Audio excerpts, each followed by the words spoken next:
Good evening, good morning, good afternoon, and I greet everybody who is in this video, the Disgaea franchise. This is the review about this. Well, as you know, it's built a reputation on its acerbic characters, the absurd stories, and the eye-watering damage numbers, making this game to action RPG combat as intriguing proposition.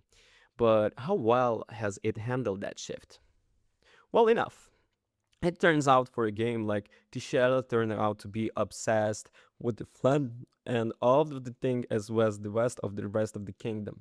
Having known her father in a appears to be perfect candidate to help bring her disgruntled officials back into the fold. He is soon pulled into an adventure where he grudgingly begins to see why Flan could be such a unifying force. It is bizarre premise, and I'm glad that game doubles down on absurdity of its all. It presents a story that confident in its identity. That's because an A nonchalant personality blends very well with the Gishelle's sincerity and her reluctance to disclose the obvious talents.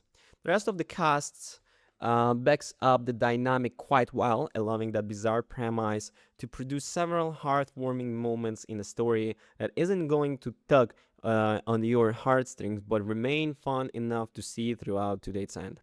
The English and Japanese voiceover performance good job. And while I'm team subs over dubs, I'm going to see where you're having a good time regardless of which language option you choose. So, yeah. Well, we explored the world might not be as visually repellent as the other games that we have come out this year, but it's functional enough to see the fantasy and the simple animations work well in a combat while making the cutscenes feel a little low effort for my taste. But when it pop in and very stable frame rates on my PlayStation 5, that's the minor complaint. I'm willing to live with as keep as coming back to this one. However, I must say that as far as variety goes, things get familiar way too quickly for the title that takes you to different corners of T'Challa's kingdom.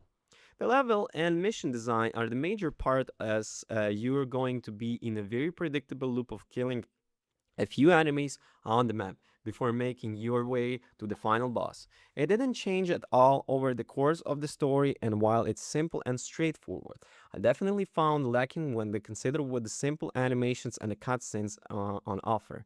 The world was an opportunity to tell the good story in a better way, and it's a pity that isn't used as well as it could be in a Mayhem.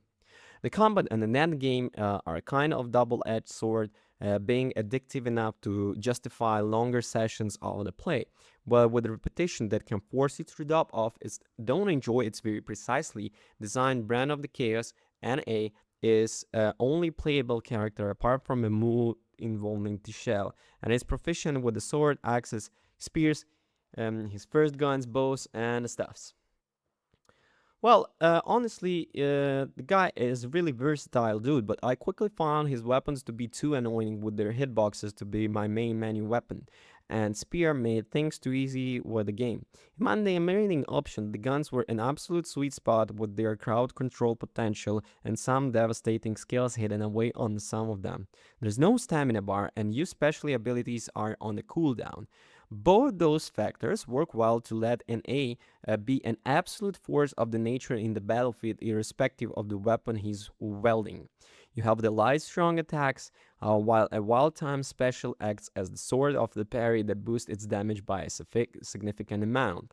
Combat then becomes a loop of carefully positioning and timing, although it's just way too much fun to just run amok and spam your attacks as you see fit.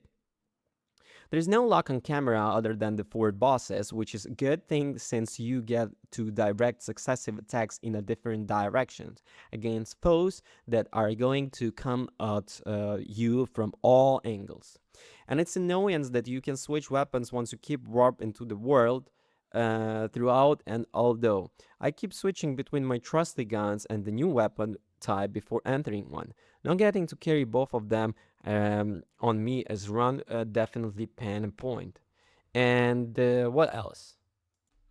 The mage change ability comes into play as soon as you bring a companion along and transforms into a weapon while also acting as alternate attack mode for your melee weapons. That gives you more options in the combat, getting you to think about whenever to use it or to control it back into the battlefield. When you are overwhelmed, or perhaps save it to do some serious damage to a boss, you know it's coming. I found myself tearing through enemy ranks in the first chapter episodes. I was introduced to the reincarnation mechanic. I went ahead and dropped back to level 1, not realizing that things could have been much easier if also unlocked the item world at the Dark Chocolate Assembly.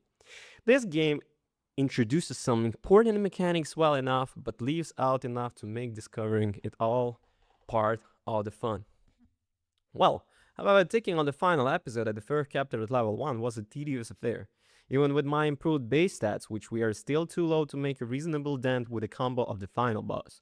The usual grunts are going to fall to your attacks no matter your level, but the bosses take bit of effort if you underprepared, forcing you to whittle away at their armor and health, struggling them multiple times before you finally finish them off. In any case, this game is really worth of the attention. This game is very fast, fun, fluid, and charming story. And what I say, it's the combat. The combat is not. It's very basic, repetitive activities and imbalanced progression overpowered too early.